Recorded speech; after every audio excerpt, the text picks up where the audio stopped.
Guys, and welcome back to my channel. My name is Maria Toro and I like to do lifestyle videos with some advice on life and things. And in today's video I have a really exciting one, and it's how to crush your goals in 2019.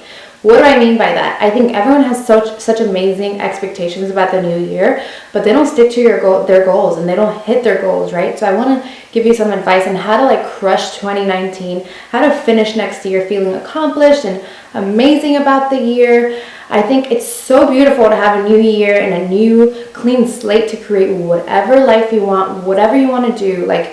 Really, in reality, you have that opportunity every single day, every month, every week, every moment, right? But the new year, for a majority of us, it brings a huge sense of a clean slate. So if you like these type of videos, hit subscribe on my channel. I want to create tons of videos like this. And also hit like and comment down below if you want to hear other types of videos like this, and I will be sure to create them. So before we get started, more importantly than envisioning next year, I think it's so important to realize how great 2018 was for you. Are you kidding me?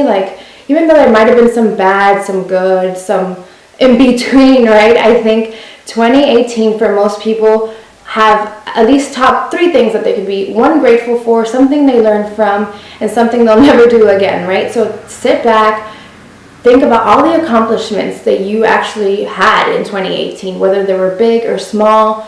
Think about what you wanted in 2018 at the beginning and what actually happened in 2018. And take a moment just to be grateful. I think a grateful heart will get you so much further the following year versus being like, oh, last year sucked and I just want to change everything. Because if you go into a mindset of I want more, you're not going to really create more. What you're going to do is kind of limit yourself instead of having a grateful mindset and a grateful heart into the new year. And then that can create so much positivity and so much amazing things for you in the next year. So let's get started into my major tips. First tip, right? Make a list. Plan out your life goals, right? And I don't mean plan out every single detail of what you think your life should look like, but what is your grand scheme? What do you want out of life? And then once you have that visual of what you want in life, then now create a smaller list on what you want to accomplish in 2019. Because obviously we all want a lot of things in life, right? But it's not going to come in the blink of an eye. It's not going to be overnight. So creating every day a step-by-step, okay, I want to run a marathon. Okay, so what can I do in 2019 to get me closer to that goal, right? It's creating long-lasting changes, because I think we all want so much, but realistically, what are you going to really accomplish or really want out of your life? So that takes me to my second tip, is be realistic with yourself. I can't even tell you how many times I've sat down and I'm like, I want to be a morning person, and I want to do this, and I want to run a marathon, and in reality, I hate running, I hate mornings. Be realistic with yourself. And why do you want to accomplish those things anyways? Is it you? Is it an outside source that wants you to accomplish those? Just be realistic with yourself. Set yourself small goals. There are times that I still do want to wake up early and be a morning person, but then I'm like, okay, Maria, let's start off with maybe one day a week. You start off your morning early, and then it doesn't really stick or work, but I'm saying just be realistic with yourself. Don't give yourself these crazy expectations that you're not going to meet, and no one will know that but you. So if you know yourself, just be realistic with your goals and kind of go from there. My tip number 3, hold yourself accountable. Find your way to keep yourself accountable, whether it's every day, every week, every month, every quarter, every day, whatever, right? My new thing for the new year is to budget myself, cut down expenses, stop shopping so much, right? And honestly, those are my goals all the time, is to stop spending so much money on things. And I'm like, it's only $20, or I'll go to CVS and spend money on makeup, or I'll shop on Amazon. Things that I'm like, this isn't shopping. This is just Amazon, and this is just CVS. And then the next thing you know, I spend $200 extra in that month on just stuff that I don't need, right? So what I created for my new year is to hold myself accountable on what I'm really spending. I created myself an Excel sheet, and it was really easy. They actually have the templates on Excel, and I created a month to month what I'm spending. So I have a category, what I spent money on. And this isn't for my necessities and everyday things. It's just solely shopping. I'm giving myself a $200 a month shopping limit. So if I go over that, I'm gonna be very disappointed in myself. But holding yourself accountable is so big. Or whether that means like going to the gym with a partner or your friend, and your friend holding you accountable for something, or you and your friend starting we're not eating any carbs for 2 months and holding each other accountable. Whatever the accountability piece means to you. I've always been very independent, where I'm like, I don't need somebody to hold me accountable to something. Like, I will hold myself accountable for it, and I will make sure I teach myself a lesson if I didn't. Like, I am solely like okay doing that for myself, but some people want the accountability, and that's awesome too, and that's so good, because some people feel worse letting someone else down than themselves. So find what works for you and hold yourself accountable for that, and I think that's such a good one. My tip number 4 is figure out what was stopping you from accomplishing these things in the past, right? So maybe the goals that you have in 2019 are almost the same goals that you had in 2018, but some things you weren't able to accomplish. Figure out why. Was it because there's less time, or you didn't have time, or the people you were around were really negative, or the people around you didn't support you in your dreams?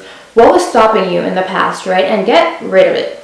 Bye, see ya. Like, get rid of it all, start clean. What if it was a time thing? Like, if you didn't have enough time, figure out why you didn't have enough time and make time. Like, unless you know why you were failing in that before, you're not going to be able to do it again, right? So figure out what that was. Okay. My tip number 5, give yourself checkup. You go to the doctor, they check you up. You go to the dentist, they check you up. Think of your goals like a regular checkup. You start the year so excited to like crush all these goals. You see all these gyms super packed for the first 2 months of the year, and then they all dwindle down and they're not packed anymore. So give yourself, whether it's every month checkups, every quarter checkups, check in with yourself. Okay, what have I accomplished? What did I start saying I wanted to do, and what have I actually done for it? And then once you start giving yourself a reality check, you're like, oh man, okay, like I haven't done anything, or oh, I said I would do that more and it hasn't really happened as much as I would like. So again, that goes with the piece of accountability, just checking in with yourself and checking up on yourself, because it's so easy to go out the rest of the year and forget about your goals. Like, it's so easy to happen for that to happen. So give yourself regular checkups. My tip number 6, keep your goals and your vision like in front of you. Like, keep them in a place where you can see them all the time. Create a vision board. I love vision boards. I think a vision board, not only does it help you stick to things, but it creates a life that you can see. Like, if you want to travel, if you want to read more books, if you want to find the love of your life, if you want, put it in a vision board, and seeing that every day, I so truly believe that you are creating that. Like, you're seeing it and you're like, this is going to be my life, this is going to be my, and then you create that, because in your subconscious, something that you see every day, it's in your subconscious is going to become a reality, and it's going to help you get closer to those goals. Or even last year, I made a list. So I had a dry erase board at our apartment last year, and I just made a list of all my goals for this year, and I kept it in a place where I would see it every day, that I would go to the bathroom, and I literally saw it every single day. So keeping things in front of you and like in your hand, like right there, it's going to help you focus, and it's going to be so good for you, and it's going to help you just like accomplish everything. And I just absolutely love envisioning something, having a plan. Like, how amazing is it to have a plan in your head and then seeing it on paper, or seeing it like on like a vision board or something like that. Like, it's so much fun. I love that so much. And aside from all the things I just said and all the tips that I just gave you guys, I think it's so important to have like little rituals, right? I think we all create all this life and all these things that we want for ourselves, but creating these little rituals at the end of the year, even like now, I like to just make a list of everything that did not serve me in 2018, things I didn't like about myself, habits that I created that did not serve me, people that maybe you don't want in your life anymore, like just little things that you're like writing down,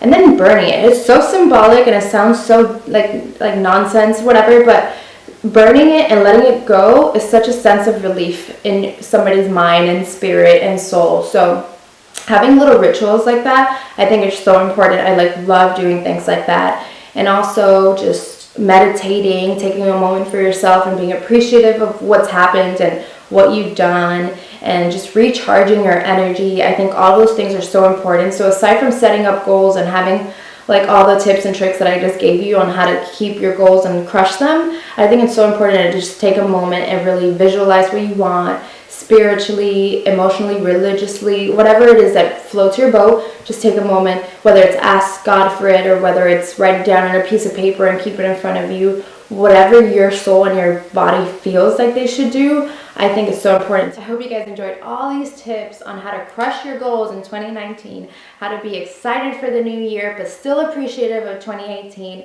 I hope you guys like these type of videos, and if you do, please keep watching them. I will post as many inspirational things as I can think of. I will continue posting, and I hope you have a great year, and I hope you guys get everything you ever envisioned and wanted out of life. Happy New Year, guys. Bye.